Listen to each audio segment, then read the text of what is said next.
आता मला तर वाटतं मनोज जरांगेला एसआयटीचा आणि सीआयडीचं प्रमुख करून टाकावं, म्हणजे तो नेमकं त्याला काय बोलायचंय आणि काय करायचंय त्यातून त्याला निष्पन्न होईल. धनंजय मुंडेला जात जनता नोकरीला फक्त पैसा आणि पद पाहिजे. धनंजय मुंडे क्रूर आहे, त्यांना क्रूर शब्द सुद्धा कमी आहे. जरांगे कोण आहे?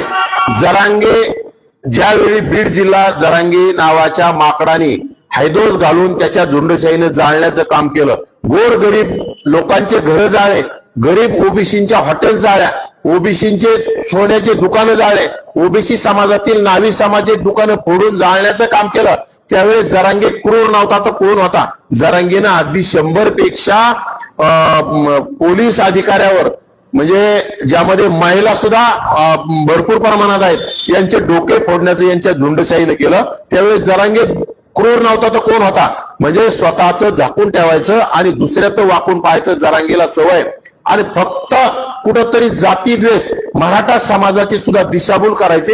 आणि जरांगेला मराठा समाज आता बाजूला गेलाय, जरांगेकडे गर्दी राहिली नाही, म्हणून काहीतरी इव्हेंटवर इव्हेंट करायचा. खरं तर या बालिश जरांगेला मला सांगायचंय की जरांगे, तू ज्या धनगर समाजाला वेळोवेळी म्हणत होता की मी धनगर समाजाला आरक्षणासाठी लढा देणार आहे, मी धनगर समाजाला आरक्षण मिळवून देणार आहे, अरे भामट्या, आज त्या लातूर जिल्ह्यात माऊली सोट नावाचा धनगर समाजातील तरुण ज्याची हत्या झाली, 15-20 जणांनी अतिशय निर्गुण त्याची हत्या केली, त्यावर जरांगे नावाचा छत्री माणूस का बोलत नाही? त्यावर सुरेश दस नावाचा बालिश आमदार, जे ही मंत्रिपदासाठी कोणावरही चिकलपेक करण्याचं काम करत आहे, तो का बोलत नाही? जो कधीही सुदीत नसतो असा संदीप क्षीरसागर हा का बोलत नाही? बजरंग सोनवणे का बोलत नाही? खरं तर हे फक्त एका जातीचं काम करत आहेत, याला सर्व समाजाची मतं चालतात, परंतु एका जातीचं नेतृत्व करण्याचं हे काम करत आहेत. आणि कुठेतरी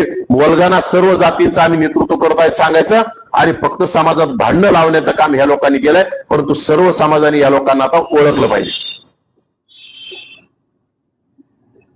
देवेंद्र फडणवीसांना धनंजय मुंडेच्या टोचर न्यायालयात करावा. धनंजय मुंडेंना बीडमध्ये दहशत माजवायची आहे आणि बीडमध्ये दंगली घडवायची. मनोज जरांगे काही न्यायाधीश नाही की एखादा निकाल मनोज जरांगेने दिला पाहिजे. कुणाचा नायनाट करायचा आहे आणि कुणाचा नायनाट नाही करायचा, या राज्यामध्ये हे राज्य देश डॉक्टर बाबासाहेब आंबेडकरांच्या संविधानावर चालतंय. त्यामुळं जरांगे सारख्या माकडाने विनाकारण कुठेतरी दिशाभूल आणि वल्गना करू नये. आणि देवेंद्र फडणवीस या राज्याचे गृहमंत्री, त्यांनी तिथं एसआयटी लावली, सीआयडी आहे आणि अनेक पोलीस अधिकारी बदललेत की तिथं योग्य त्या मार्गाने तिथं चौकशी झाली पाहिजे, योग्य त्या मार्गाने त्या संतोष देशमुख यांच्या कुटुंबाला न्याय मिळाला पाहिजे. यासाठी सर्व यंत्रणा सज्ज आहेत, परंतु कुठेतरी जरांगे यांनी तिथं नाक खुपसण्याचं काम करू नये. जरांगेची लायकी नाही नाक खुपसण्याची, एक तर जरांगेचा अभ्यास नाही. खरं तर माझं पुन्हा एकदा त्याला ती हिंदी टीव्ही चॅनल वाल्याने त्या बीडच्या प्रश्नावर जाऊन जरशी मुलाखत त्याची घेतली पाहिजे, तर जरांगे काय आहे आणि जरांगेची लायकी काय आपल्याला कळत.